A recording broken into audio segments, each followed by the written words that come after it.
The House Select Committee investigating the January 6th insurrection is gearing up to hold 2 more public hearings this week. The next one is scheduled for tomorrow. It will include interviews with 2 of the top election officials in Georgia. Their testimony comes as former President Trump continued to spread the false narrative that the 2020 election was rigged during multiple rallies over the weekend. CBS News' congressional correspondent Scott MacFarlane has more.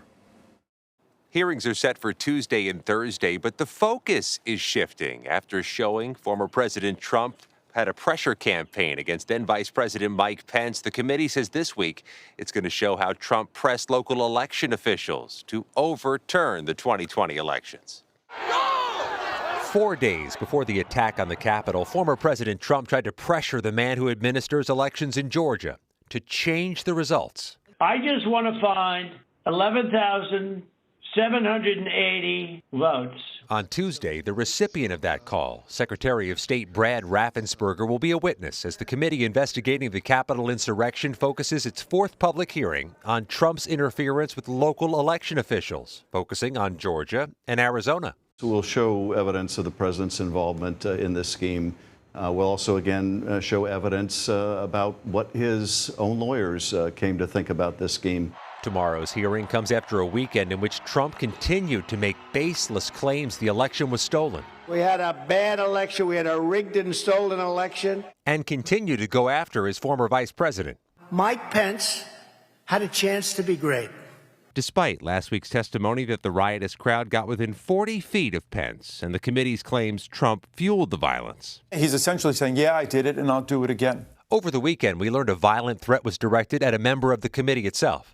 This threat that came in, it was mailed to my house. We got it a couple days ago, and it threatens to execute me as well as my wife and 5-month-old child. Congressman Kinzinger says he's not personally concerned, but he did predict future political violence in America. Meantime, committee members confirmed they're seeking to talk to Ginny Thomas, wife of Supreme Court Justice Clarence Thomas, about her interactions with local election officials and with the California lawyer who devised the scheme to block the January 6th counting of electoral votes. Vlad, Anne-Marie.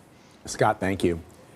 CBS News chief election and campaign correspondent Robert Costa is in Chicago. That is where former Vice President Mike Pence will be delivering remarks on the economy later this afternoon. He joins us now for more on that, what to expect once this week's January 6 hearings resume on Capitol Hill. So, Bob, this is the first major event for the former vice president following last week's hearings on the Hill. What can we expect from his remarks today? Good to be with you.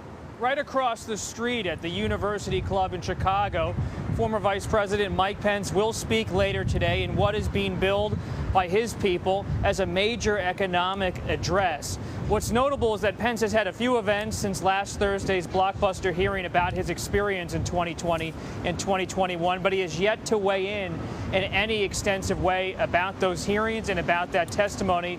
Unlikely he will do so today, but we're here to listen to see if he offers any further thoughts about January 6th and the fallout. So, you know, what we're also seeing are really deep divides within the party at the state level. We were talking earlier about the Texas Republican convention. You were literally having people who are card-carrying conservatives being attacked by other Republicans. And some are embracing the very falsehoods that the January 6th committee is hoping to provide evidence against. What more can you tell us about just where things stand within the party? It's a great question. This site here in Chicago is such a microcosm today of where the Republican Party is nationally in terms of the tension inside the party. Former VP Mike Pence will speak here, wants to talk about the economy, wants to look toward the 2022 midterm elections with an eye on 2024. He's thinking about a potential run for the White House.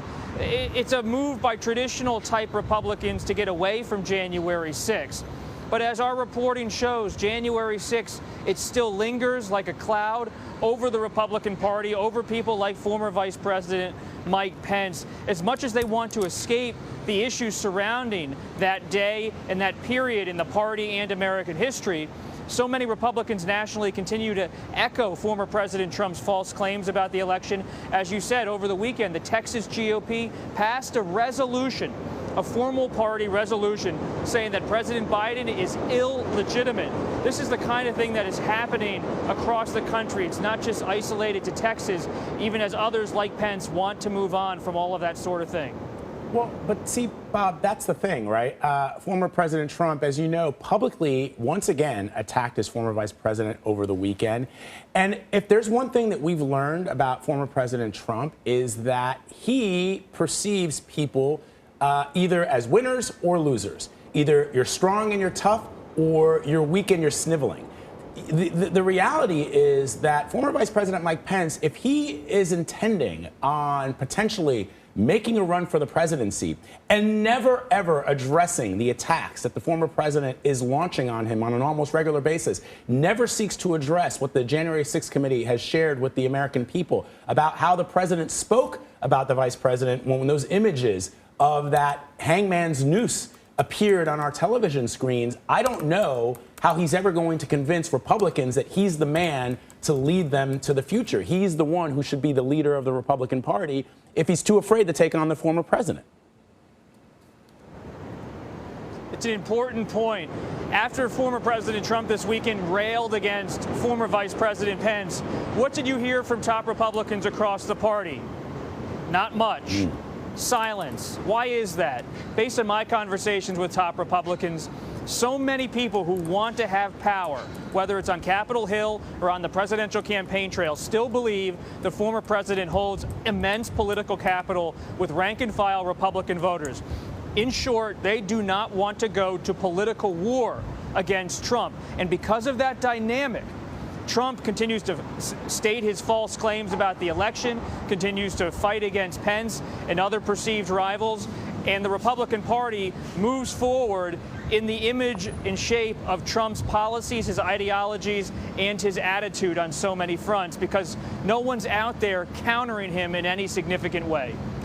So in the meantime, the January 6th committee is, I suppose, attempting to do that. They're continuing their public hearings tomorrow, and they're going to focus on the pressure campaign on the state level.